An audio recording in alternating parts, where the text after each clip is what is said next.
Ladies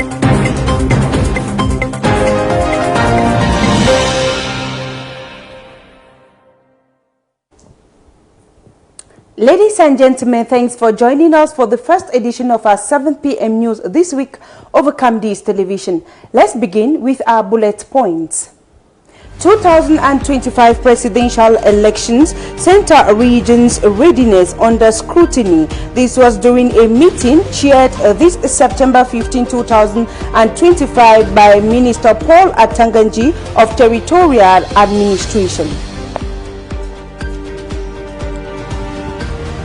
2025 Grand Prix Chantabia, Alexander Meyer takes the win. The 2025 edition of the International Cycling Tour ended on September 14, 2025, honoring the presence of Mrs. Chantal Abia at the 20th May Boulevard.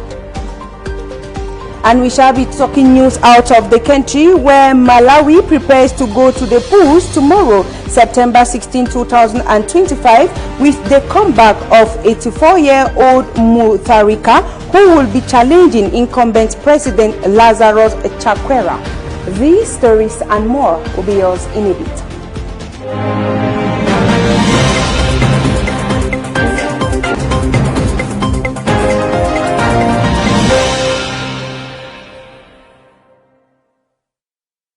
Thanks once more for joining us. We begin with a tweet from His Excellency Paul Abia this September 15, 2025, where he says, "No group should reject the others. No group should feel rejected by the others.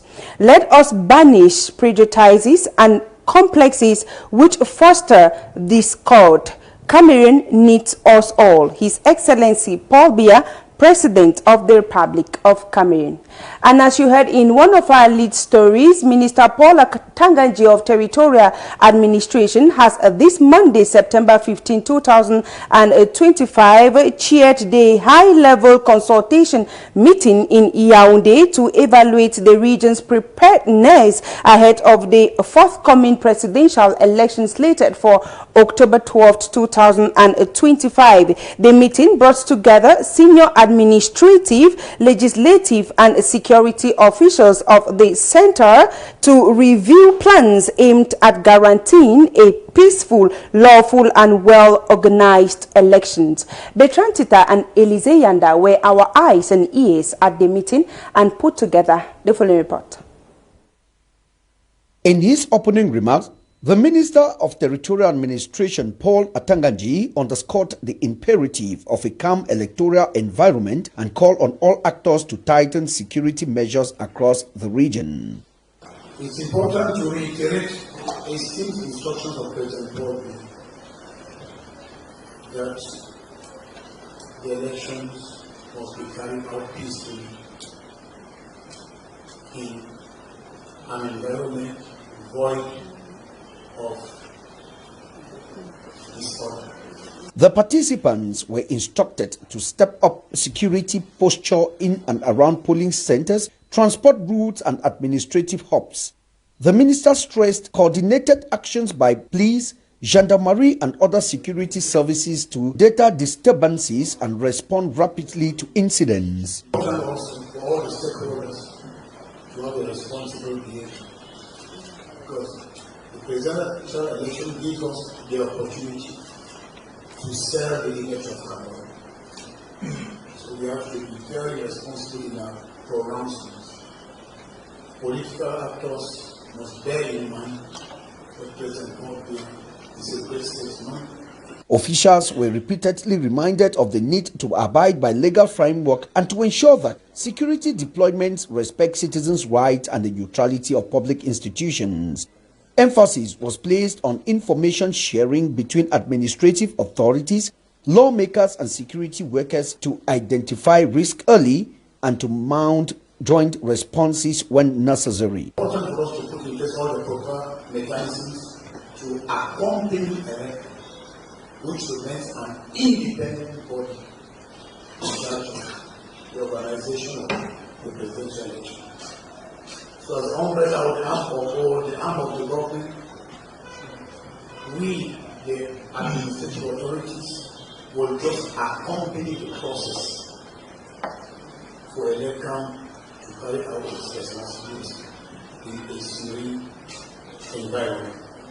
Beyond election day itself, the minister warned against complacency in the pre- and post-election period, ensuring sustained monitoring and timely reporting of incidents.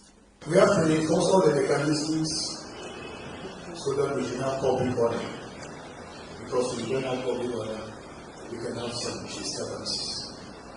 So this evaluation exercise will be carried out in all the regions so that we can make a comprehensive report to the head of state at each stage. We are ready 27 days to go in for the elections. Very soon the campaigns will be launched. The consultation signals a concerted effort by the region's leadership to prevent violence and administrative lapses that could disrupt the presidential election. By prioritizing coordination and legal compliances and proactive security measures, authorities aim to reassure voters and stakeholders that the electoral process will be protected and conducted in an atmosphere of calm. The selection of candidates for the upcoming regional elections is currently underway in all several divisions of the national territory. Within the Cameroon's People's Democratic Movement, the Central Committee has clearly defined the rules governing the process. These guidelines were officially presented to the public by the Secretary General of the party's Central Committee. The question now is, who is eligible for these elections? Ruth Fonyong gives us details in the following report.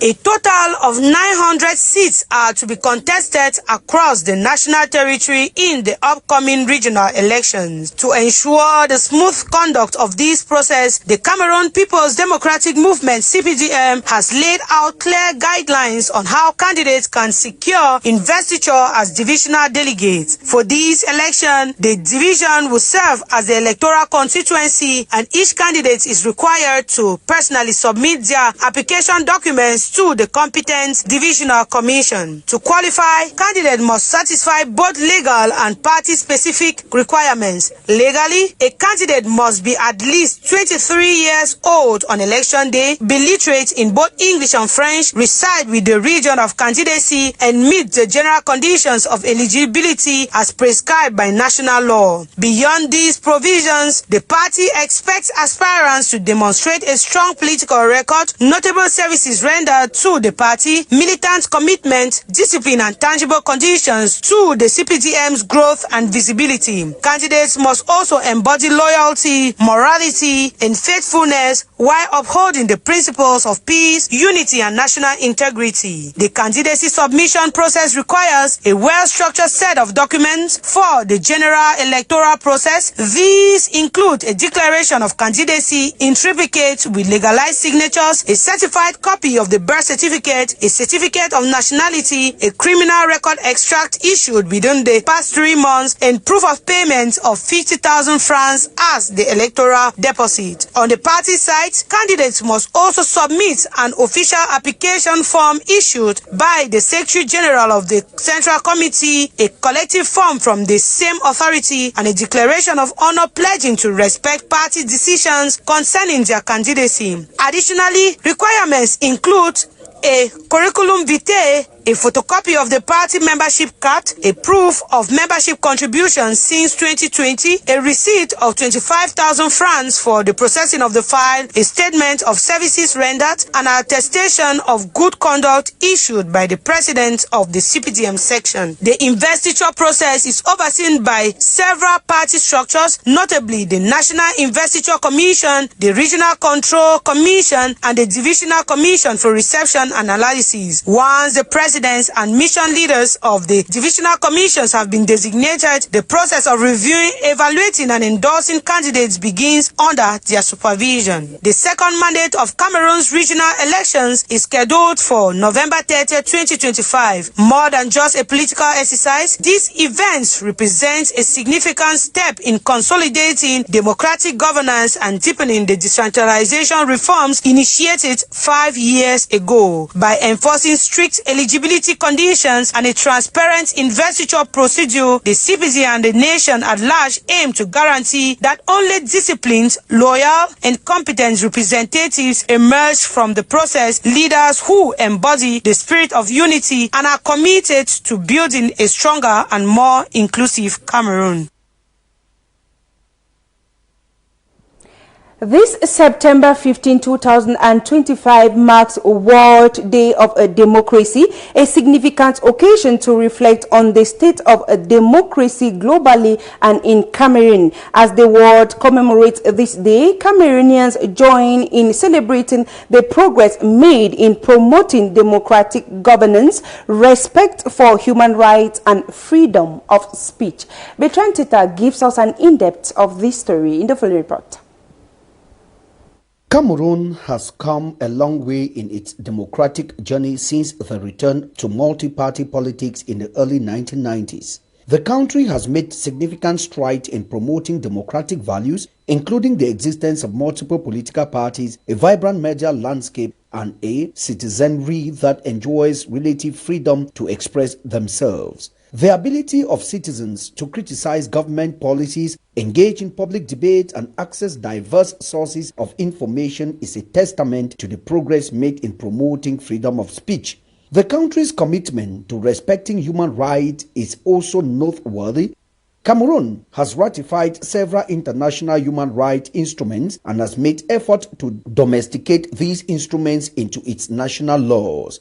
The country's constitution enshrines fundamental rights and freedom, including the right to life, dignity, and freedom from arbitrary detention. While challenges persist, the progress made in promoting and protecting human rights is undeniable. The proliferation of independent media outlets has contributed significantly to Cameroon's democratic process. The media has played a crucial role in holding those in power accountable, providing a platform for critical voices and informing citizens about important national issues. The existence of multiple media organs has also promoted diversity of opinion and perspectives, enriching public discourse and debate. As Cameroon celebrates the World Day of Democracy, it's essential to acknowledge the challenges that still persist. Electoral manipulation, corruption, restrictions on civil liberties are some of the challenges that need to be addressed to further consolidate democratic gains. However, the progress made so far is a testament to the country's commitment to democratic values and principles. The World Day of Democracy provides an opportunity for Cameroonians to reflect on the progress made in promoting democratic governance and respect for human rights. While challenges persist, the country's commitment to democratic values and principles is unwavering. As Cameroon looks to the future, it's essential to build on the progress made and work towards strengthening democratic institutions, promoting transparency and accountability, and protecting human rights. By doing so, Cameroonians can build a more inclusive, transparent, and accountable democracy that benefits all citizens. Snacks or pocket money for your children? This is the familiar dilemma faced by parents during this school period. While some parents prioritize healthy eating and control over their children's food choices, others see pocket money as an opportunity to teach them decision-making skills and responsible spending. Our reporters spoke to some parents in the streets of Yaoundé and put together the following report. 1 week into the school year, parents are divided with a familiar dilemma: packing snacks or providing pocket money for their children. In many households, this debate ranges on, with some parents prioritizing healthy, homemade snacks to ensure their kids' well-being. Moi, je pense que c'est préférable de mettre le goûter à l'enfant. Pourquoi? Parce que la qualité de la nourriture dont ton enfant va ingérer, il faut veiller sur ça, parce que la nourriture qu'on achète en bordure de route, nous sommes exposés aux maladies et autres. Donc c'est préférable d'emballer le goûter de l'enfant. De mon point de vue, je ne trouve pas normal de donner de l'argent à un enfant de 3 ans pour qu'il aille à l'école avec, parce que ça, à la longue, ça pourrait pousser l'enfant à voler l'argent ou bien soit à demander l'argent à n'importe qui en route pour pouvoir acheter des choses. C'est pas normal. Mon point de vue, je ne veux pas. Je préfère donner le goûter à mon enfant d'aller à l'école. On the other hand, some parents prefer combining snacks with pocket money in order to guide their children in making healthy food choices and responsible spending. Par exemple, un enfant qui passe en 6e n'est pas forcément, on ne peut pas l'habituer à encore amener les goûters par rapport à un enfant de l'école primaire. Bon, moi, en tant que parent, j'ai commencé avec mes enfants en leur donnant du goûter, mais au niveau du coût moyen 1, coût moyen 2, j'ai commencé à mettre un peu de goûter et compléter avec de l'argent. Donc c'était maintenant une façon pour moi de les apprendre à manipuler de l'argent et savoir quoi choisir. Donc les orienter en choisissant ce qu'ils pouvaient manger, qui peut les aider comme nutrition. Parce que si tu ne parviens pas à éduquer l'enfant quand tu lui remets de l'argent, il passera du temps à manger les bonbons, les biscuits, or que ce n'est pas une nourriture. Ultimately, the decision to provide snacks or pocket money depends on a parent's individual circumstances and parenting style. However, by involving children in the decision-making process and teaching them about responsible spending, parents can empower them to make informed choices that promote healthy habits and financial literacy. Getting children to school safely is a top priority for parents, with various transportation options posing different risks. While private cars, motorbikes, school buses and walking are common modes of transport, many families worry most about safety. To address these, stricter identification, sensitization and regulation have been proposed. Madoshe Kwiate and Ruth Fanyo.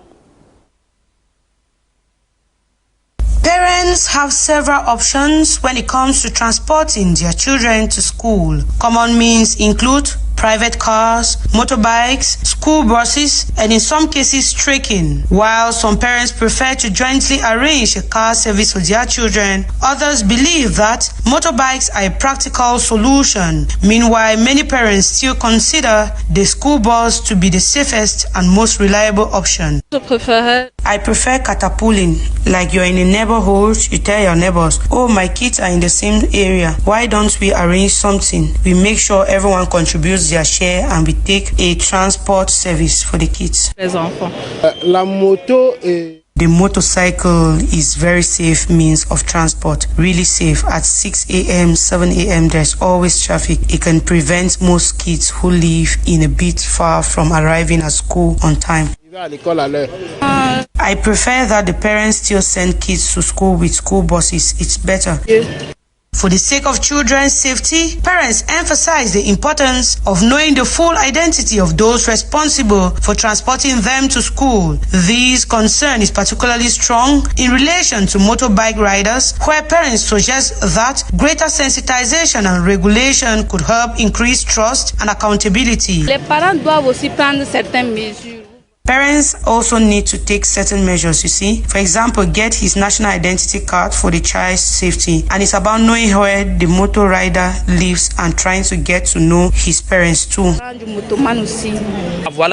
To have the security of the children, you need to rent a car for a whole year and also have all the person's contact details.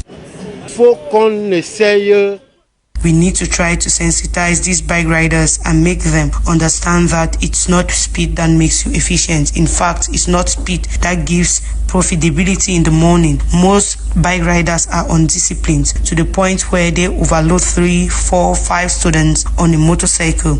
It happens every day here and they're always on high speed. Vive à lui. The fear of exposing children to potential harm makes many parents hesitant to use transportation services that lack transparency or proper oversight. Little anecdote with an acquaintance. She left her daughter go to school like usual with the neighborhood motorbike rider. Instead of dropping the child at school directly, he went to his place with a child. The child was in kindergarten, 3 years old. He sexually assaulted the child before dressing him and going to drop the child at school. The teacher noticed that the child arrived late. The teacher asked questions and the child was a bit pale. She was crying and everything. They undressed the child and they found out he had sexually assaulted the child. L'enfant a constaté qu'il avait violé l'enfant. While there are multiple transportation options available, the central issue for parents is security. Ensuring the safety of children requires not only reliable transport services, but also stronger measures to build trust, such as proper identification, sensitization of riders, and better regulation of school transportation providers. By addressing these concerns, communities can give parents peace of mind while guaranteeing children a safe and consistent journey to and from school.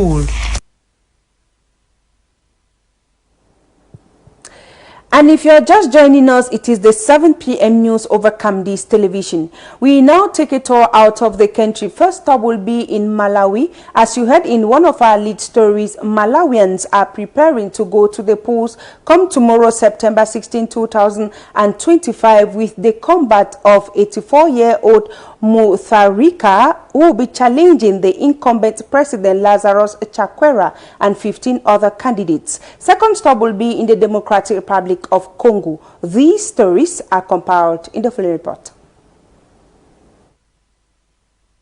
Malawians will be heading to the polls on September 16, 2025 for a highly contested presidential election where former President Peter Mutharika, 84, is seeking a dramatic comeback against incumbent President Lazarus Chakwera.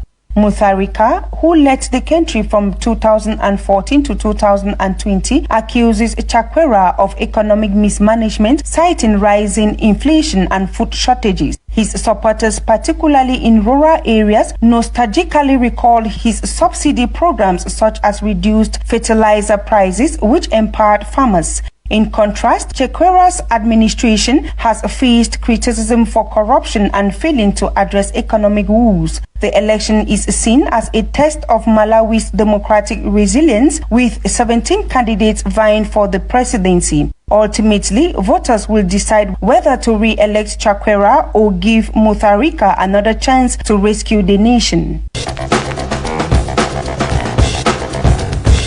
The Democratic Republic of Congo is grappling with its 16th Ebola outbreak, with 81 confirmed cases and 28 fatalities reported in Kasai province as of September 15, 2025.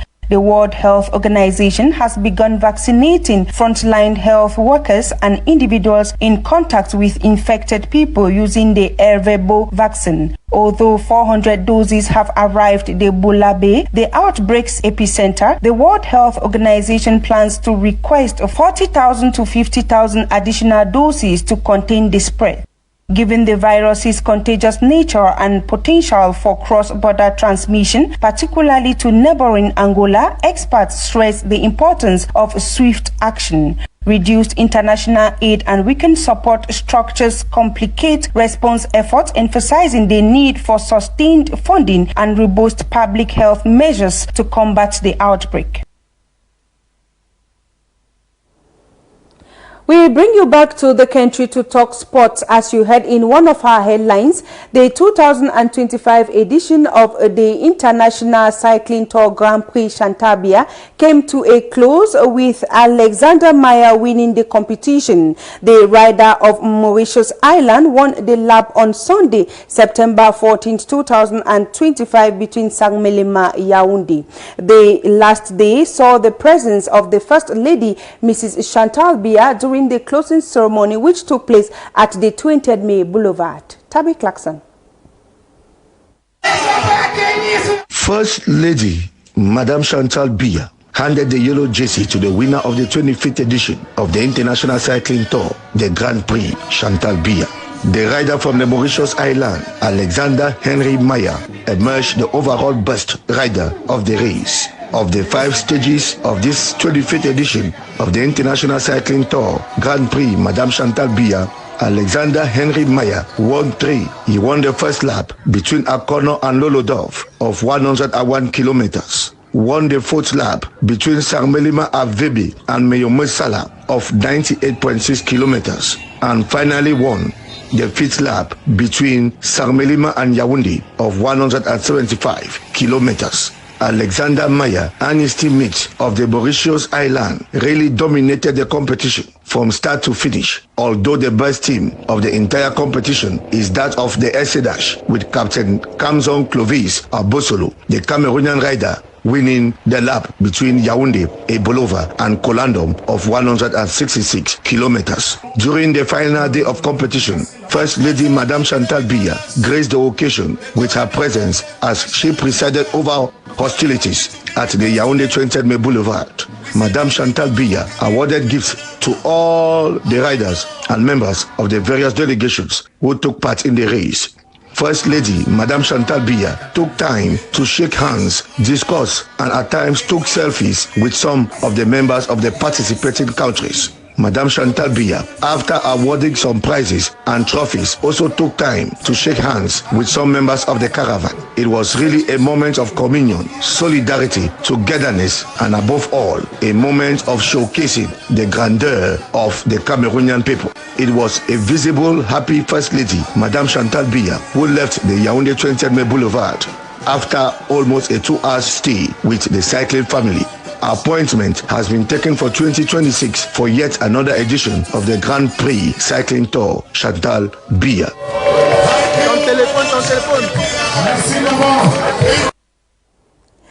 We have come to the end of our 7 p.m. news over Pmnews television. Ladies and gentlemen, it was a pleasure staying with you. Betty Blanche Major will be yours at exactly 8 p.m. for news in the French language. Meanwhile, I will be yours again tomorrow when it's exactly 7 p.m. Do stay tuned to upcoming programs over the Republican channel. Thanks for watching.